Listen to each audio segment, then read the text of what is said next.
Berthaud, Mathieu Vibo et Eliane Lassibille ont suivi une consultation d'un traitement au laser chez un dermatologue. Pour Didier, les cicatrices kéloïdes, c'est une histoire qui a débuté il y a 20 ans. En 1999, il remarque 2 boutons sur sa joue droite.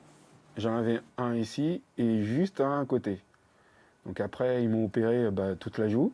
Et donc c'est pour ça que j'ai cette grande cicatrice. Elle était énorme.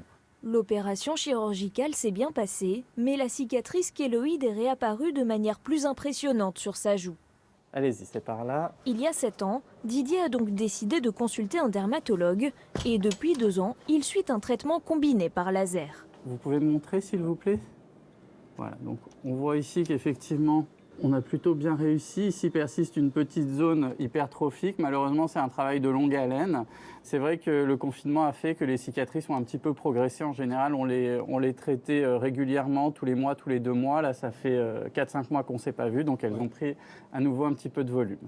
La cicatrice kéloïde est un phénomène assez fréquent sur peau noire, mais peut aussi se voir sur peau blanche, qui correspond à un emballement des processus de cicatrisation. Au lieu de cicatriser de manière normale, la peau va fabriquer une tumeur collagénique qui s'appelle la kéloïde et qui va largement dépasser les bords de la cicatrice initiale.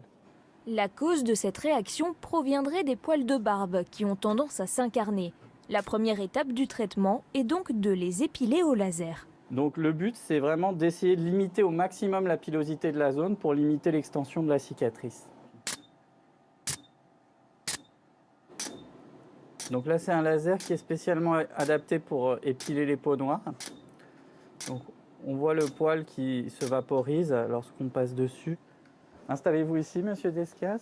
Dans une seconde pièce, un autre laser est utilisé. Un quadrillage de petits points d'échauffement permet à la peau saine autour de relancer le processus de cicatrisation. Donc là, on le voit très bien parce que c'est du papier thermique, c'est le papier de carte bleue. Donc dès que ça chauffe, ça fait des petits points. Le principe, c'est de faire des petites zones d'échauffement pour entraîner ce qu'on appelle des phénomènes de remodelage collagénique. En plus du visage, le même traitement est effectué sur les cicatrices du dos de Didier. Imaginez de la pâte à modeler qui est un peu durcie, on la chauffe, on arrive mieux à la modeler. Donc c'est la même chose, la peau, on va la chauffer un petit peu et elle va mieux se remodeler. À force de faire, on prend l'habitude. En fait, c'est pas trop douloureux. C'est juste la peau qui chauffe un petit peu. Et après, au fil des minutes, ça stagne et puis après, on n'a plus mal. Dernière étape, une injection de cortisone dans les zones boursouflées pour aplanir la cicatrice.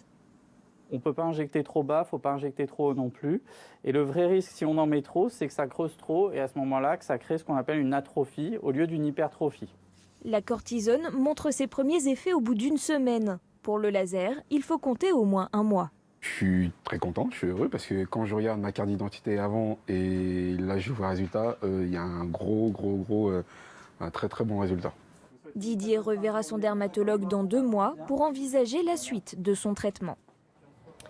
Voilà, sachez que ce traitement n'est pas pris en charge par la sécurité sociale et que chaque séance coûte entre 200 et 300 euros.